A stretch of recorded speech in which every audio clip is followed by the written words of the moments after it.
हाय, नमस्कार। आज आपके लिए एक बहुत ही सुंदर कहानी लेकर आया हूँ।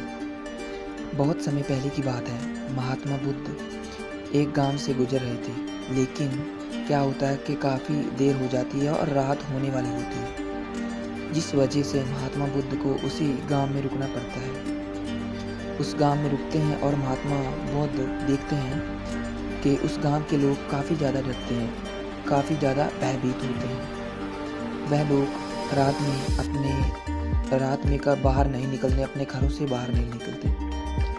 जब सुबह होता है तो कुछ लोग चौपाल पर खड़े होकर बातें कर रहे होते हैं। वह बातें कर रहे होते हैं, अरे भैया, इस शैतान ने तो उधम मचाया हुआ है।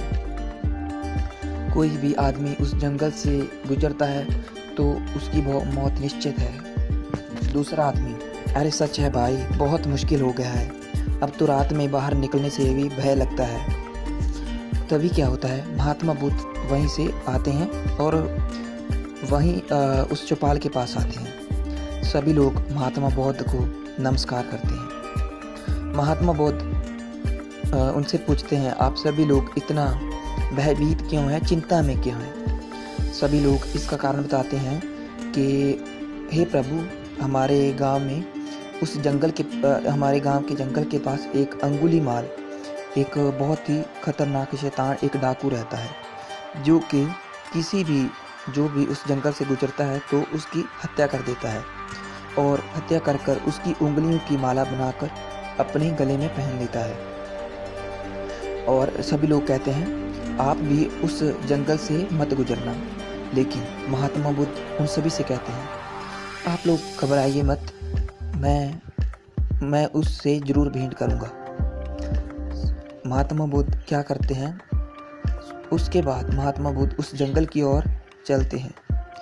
जंगल में पहुंचकर महात्मा बुद्ध अपनी मौज में चल रहे थे। लेकिन क्या होता है कि पीछे से आवाज आती है, हे मूर्ख प्राणी, रुक जा, तुम्हें मुझसे डर नहीं लगता? महात्मा बुद्ध नहीं रुकते, वह आगे चलते जाते हैं। और वही जो अंगुलीमाल, जो डाकू होता है, वह फिर से महात्मा बुद्ध को आवाज लगाता है, हे प्राणी, मैं तुमसे बात कर रहा हूँ, क्या तुम्हें मुझसे डर नहीं लगता? अभी मैं तुम्हें खत्म कर दूंगा। महात्मा बुद्ध रुक जाते हैं और उस अंगुलीमाल से कहते हैं, आओ अंगुलीमाल आओ, मुझे तुम्हारी ही प्रतीक्षा थी। मैं तो रुक जाता हूँ, लेकिन तुम नहीं रुक रहे हो। महात्मा बुद्ध के तेज को देखकर और महात्मा बुद्ध के चेहरे पर कोई चिंता ना होती देख उंगलीमाल दंग रह जाता है और उंगलीमाल भगवान से कहता है, यह मेरा क्षेत्र, मैं यहाँ पर सबसे ज़्यादा ताकतवर मैं हूँ। महात्मा बुद्ध कहते हैं, मुझे तो नहीं लगता। क्या तुम मेरा एक काम कर सकते हो? तुम उस सामने लगे वृक्ष से 4 पत्तों को तोड़कर ला सकते हो। उंगलीमाल कहता है, तुम 4 पत्तों की बात करते हो? चाहूँ तो मैं पूरा वृक्ष ला सकता हूँ। उंगलीमाल जाता है और एक वृक्ष से 4 पत्तों को तोड़कर महात्मा बुद्ध को देता है। महात्मा बुद्ध अब उस उंगलीमाल डाकू से कहते हैं, अब तुम ऐसा करो, इन 4 पत्तियों को उसी वृक्ष में जोड़कर दिखाओ। उंगलीमाल कहता है, ये क्या कह रहे हो? ऐसा भी कभी होता है क्या? महात्मा बुद्ध कहते हैं, तो तुम क्यों ऐसा करते हो? तुम लोगों के सर क्यों काट देते हो?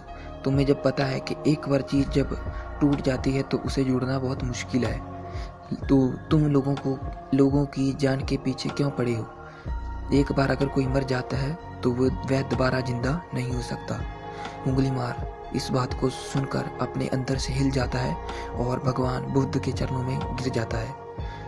सो दोस्तों, इस एक छोटी सी कहानी से हमें क्या सीख मिलती है? अगर आदमी कोई अपनी जीवन में कितना भी बुरा क्यों ना हो, वह चाहे तो एक अच्छी लाइफ जी सकता है और अपने आप में अच्छाइयाँ भर सकता है। धन्यवाद।